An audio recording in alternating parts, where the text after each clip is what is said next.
Also es ist der Chor aus Guernica Lumo, weil so heißt die Stadt, es ist sozusagen eine zusammengeführte Stadt.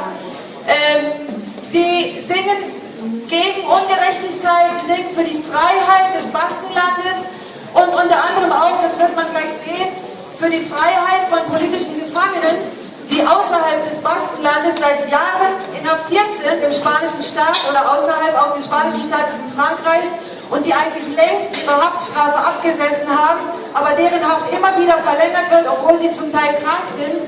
Und sie fordern, dass die Tropfen für Tropfen schrittweise entlassen werden.